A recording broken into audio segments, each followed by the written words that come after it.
Folks, we're here at the SWAC champion head coach, Coach Johnny Jones, a great individual, classy, nice human being, great things happen to great people. Coach Jones, to talk to you again. How you doing, man?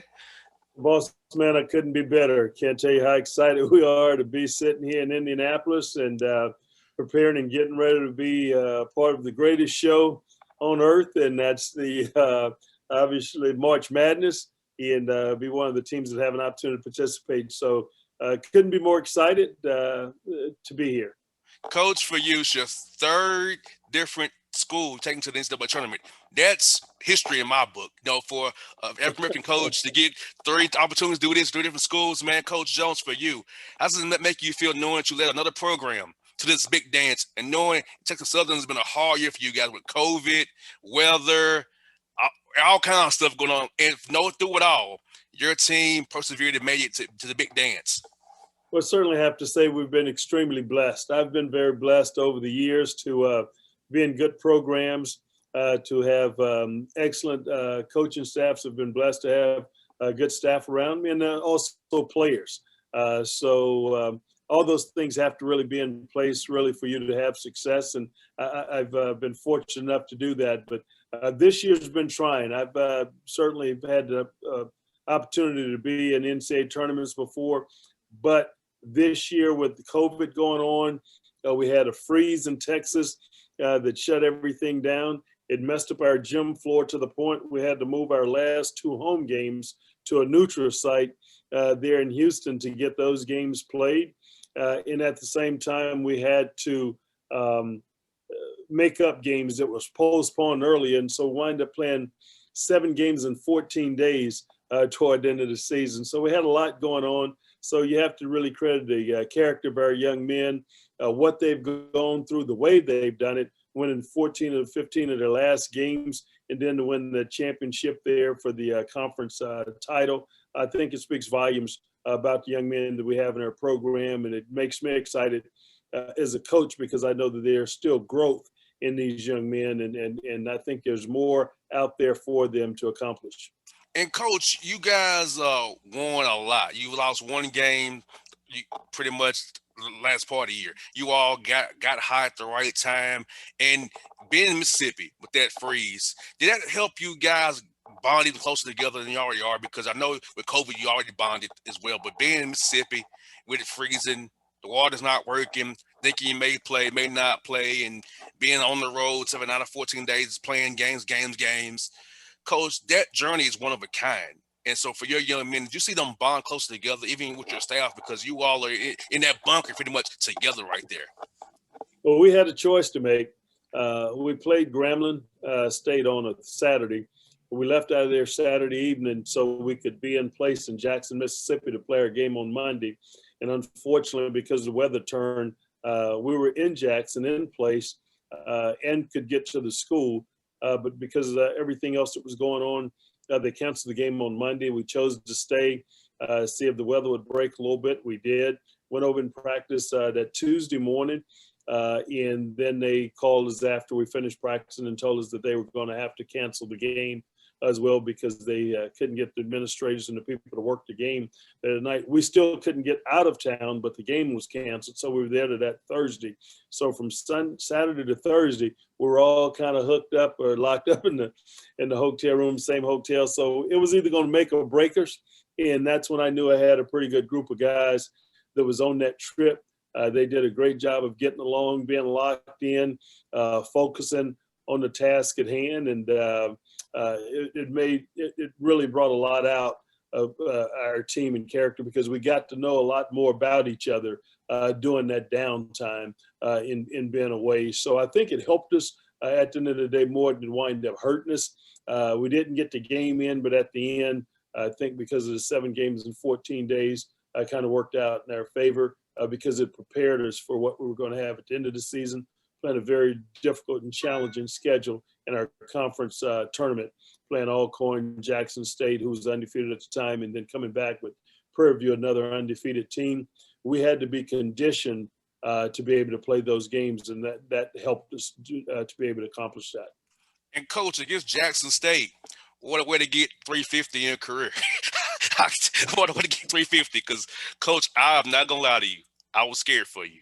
I thought Yeah. it was gonna happen, but then Michael made that shot. I was, oh yeah, they got this overtime now. Because I was scared for you, Coach. I lost faith for a little while. I'm not gonna lie to you, 'cause I lost faith. I did. I was like, okay, they pulled this off.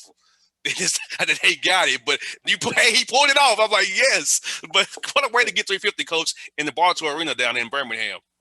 Well, you have to certainly credit Jackson State. I thought they did a phenomenal job, and they were going and undefeated. We hadn't played them during the season, so we were kind of new to each other for the season, because we hadn't seen each other. But at the end of the day, it was a hard-fought battle. But one of the things we preach to our team all the time is playing every second, every play, and you never give up. And it looked dire there for a minute or longer. Because there was only seconds left on the clock. They were at the foul line. We had to make some plays, and everything really had to work out in our favor for things to happen. They had a young man miss a free throw. We were able to bring it down. And what's ironic about the whole deal, prior to the game, I was contemplating, telling Weathers, didn't need to probably take any threes tonight. I wasn't sure if his legs wasn't there, but he was 0 for 6, I think, from the three-point line the night before. But as special as it been for us all year long, I knew he was a pretty good decision maker, and we had been winning games playing that way. So I was fortunate I didn't chastise him or tell him not to take threes, because we needed that big three at the end of the game when he pulled up and nailed it and came back. And actually, after during the overtime, he hit another huge three to really somewhat seal the game for us. So he stepped up big time, and it was huge for us. But look, 350 came, but I wasn't expecting to get it that way. But we certainly would take it, because there was certainly a lot of drama in it. But we were able to celebrate. But I think I thought about that 350. It might have been a day later. I realized that was 350, and so 350. I guess one was just as special as that. But what a way to get it with shots like that and getting in overtime to give yourself an opportunity to play for the championship.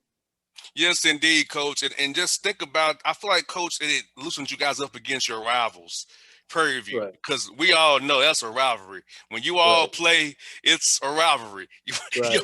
You all go, the same players, same area. So to come out against Prairie View, who've been undefeated all year long, they're number one seeded, people giving them all the praise they want to have.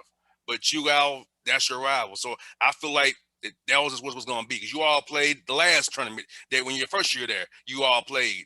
So I knew it was going to happen again. So this year, man, I feel like Coach Jones, your team was loose. They played like they knew it was going to win. Like, hey, we came this far.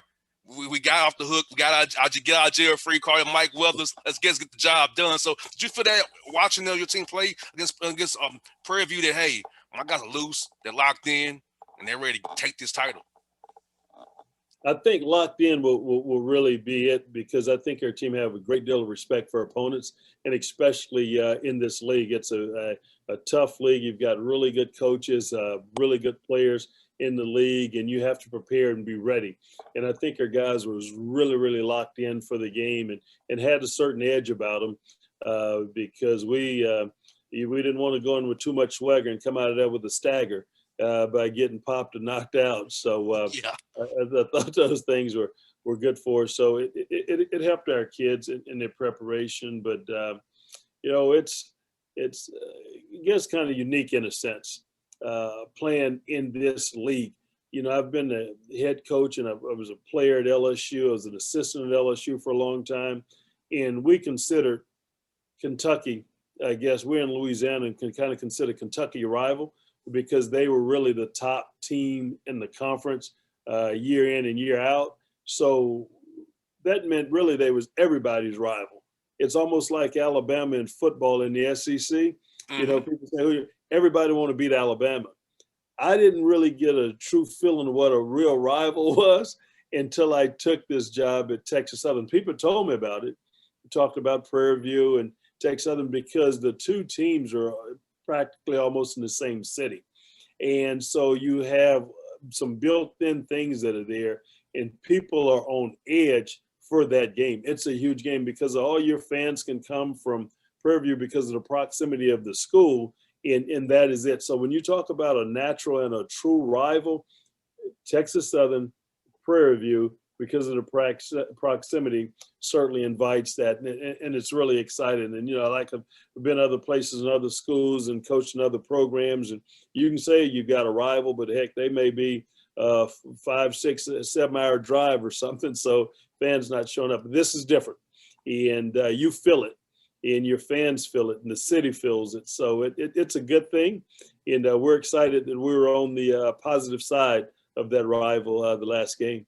And Coach Jones, I saw the joy on your players' face celebrating that championship, man. And it just seeing your young men released for a little while. That's how happy they were. And even the last game, you got contributions from all up and down your roster, double figures from a lot of different guys, which is going to help you guys as you play this game here on Thursday night here, because you have guys alive who are participating and really engaged and even your guys on the bench who not playing are engaged, which is guys want to play, but they was engaged and cheering on their teammates and being what the energy they need. So let's talk about that, Coach, from top man to the bottom man on your roster. Guys are connected and together and about the team, and you can see your guys are truly a team right now. Well, I think it's real important when you're in a program that your players have buy-in, and if they've got buy-in, they feel like that they've got some ownership. And if they've got ownership, they want to make sure that they take care of it. It's special to them. It means something to them. And so we believe that, with the buy-in, there comes believe in, and then they trust in what we're doing and what we're trying to give them and infuse them with in terms of what it takes to really be successful in our program. And these guys have bought in, and they've done a tremendous job. And it's about winning for the team. When you get a group of guys like this that have come in, they've transferred, they weren't together last year, they didn't play together. The chemistry is so important, and these guys have done a really outstanding job of coming together. And it hadn't been about me. There's this thing out the best potential of me is we. I think they have gotten that down now, that together they can make some special things happen. They had to learn how to play with each other and for each other. And to be able to do that, and they saw that end goal that was so close of having a chance to win a championship, and to do that, I think exploded, and that will escalate hopefully on Thursday. That these guys still have, I think, a lot of room for growth this season. Although we had that great game, I think there's a lot of room for growth. So I think we've got a lot more that we have to offer as a group.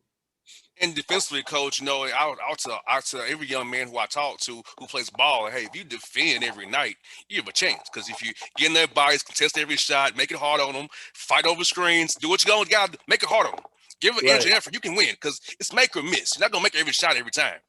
Right. But if you get a rebound, get in transition, stop people, you can score that easily. So I wish more young men commit to defense and giving it everything they are, because it can turn the offense real fast, as you and I both know, Coach. Well, defense travels, and there are going to be some off nights that you're going to have in terms of playing and trying to score the basketball. But defense travels. There can't be an off night defensively if you're really locked in trying to stop your opponent. And I always tell guys, I ain't playing make it, take it. So we get an opportunity, but when they go back on the other end, we've got to make sure that we get stops.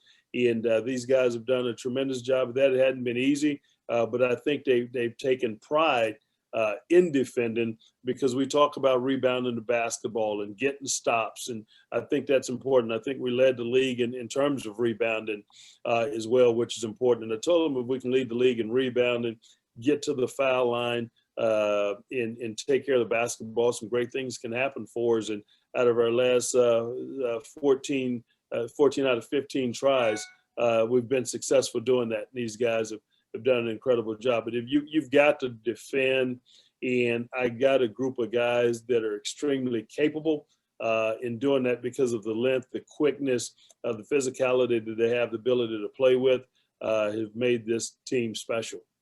And Coach, we talked earlier this year. You and I both did not know what was going to happen.